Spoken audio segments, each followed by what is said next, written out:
Vous savez, ce qui me fascine chez Kafka, ce n'est pas sa souffrance, c'est qu'il ait réussi à ne pas mourir de cette souffrance.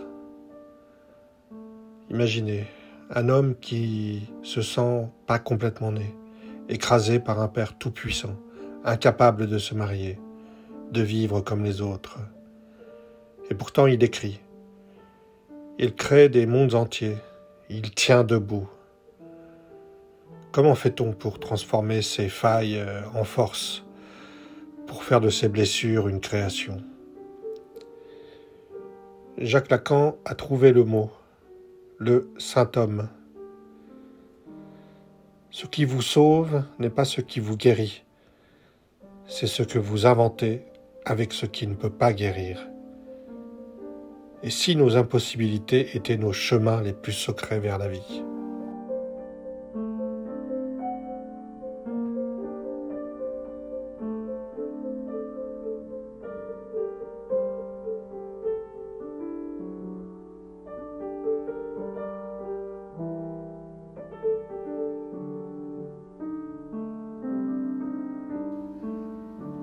Il ne s'agit plus de voir l'œuvre comme le reflet d'une souffrance, mais comme ce qui a permis à Kafka de tenir debout. Dans la théorie lacanienne, le symptôme classique est un message chiffré de l'inconscient, une métaphore d'un conflit refoulé qui demande à être interprété pour être dissous. Si l'écriture de Kafka n'était qu'un symptôme, elle serait une simple expression de son mal-être. Mais Lacan introduit le saint homme pour désigner autre chose. Ce n'est plus un message à déchiffrer, mais une invention singulière, un bricolage unique qui n'a pas de sens caché. Sa fonction n'est pas de dire quelque chose, mais de faire tenir ensemble une structure psychique qui, sans lui, se déferait. Le saint homme est ce qui permet à un sujet de savoir y faire avec le réel insupportable de son existence.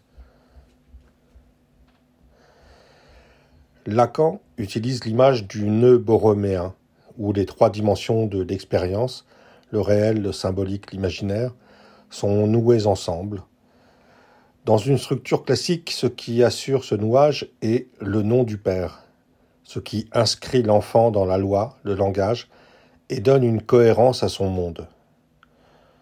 Or, tout ce que révèle la lettre au père pointe vers une carence fondamentale de cette fonction chez Kafka. C'est ce que Lacan nomme la forclusion du nom du père. Le signifiant de la loi n'a pas été intégré, créant un trou dans le symbolique. Sans cet ancrage, les trois anneaux menacent de glisser et de se dénouer, ce qui correspond à la dissolution psychotique, à cette expérience de pétrification et d'être sans contour. C'est ici que l'écriture intervient, non pas comme symptôme, mais comme saint homme. Elle fonctionne comme un quatrième rond qui vient, de l'extérieur, réparer le nœud et suppléer à la fonction paternelle défaillante.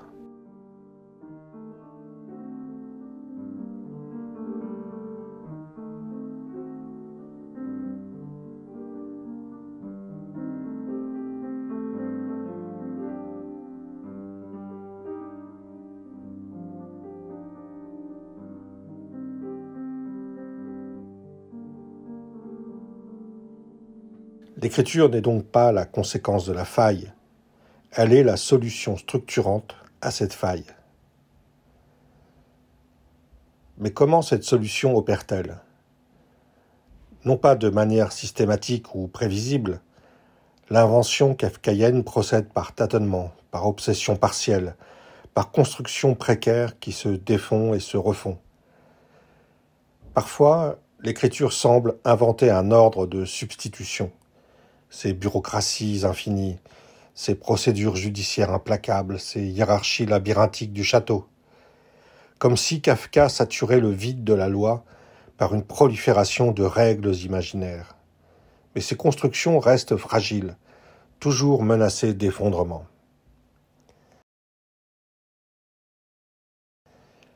D'autres fois, elle donne une forme, même monstrueuse, à ce qui menace de se dissoudre.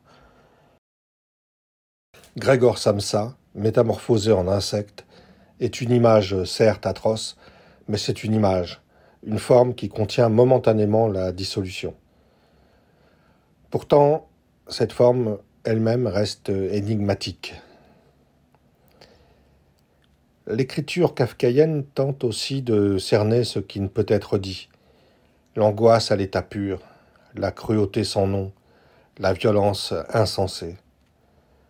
Par son style clinique, sa logique implacable, elle vient border ce qui déborde.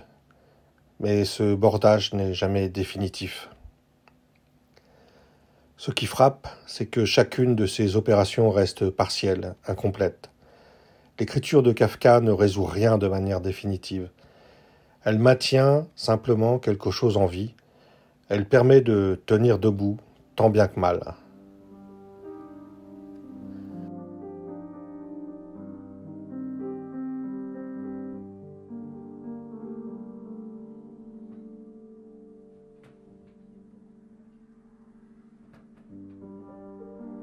Kafka nous enseigne quelque chose de bouleversant. On peut faire de ces impossibilités mêmes un chemin. Nos blessures les plus profondes ne sont peut-être pas des obstacles à surmonter, mais des matériaux pour créer notre propre manière d'exister.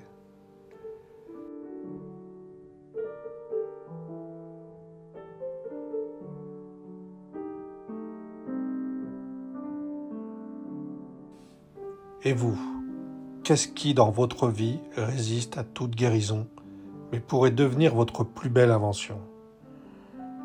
Quelle est votre façon singulière de tenir debout avec ce qui ne se résout pas ?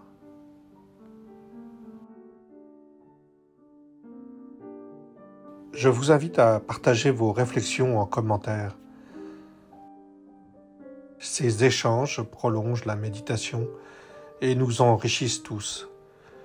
Je lis chaque message et réponds avec grand plaisir. Si ces explorations vous accompagnent dans votre propre traversée, n'hésitez pas à vous abonner à la chaîne.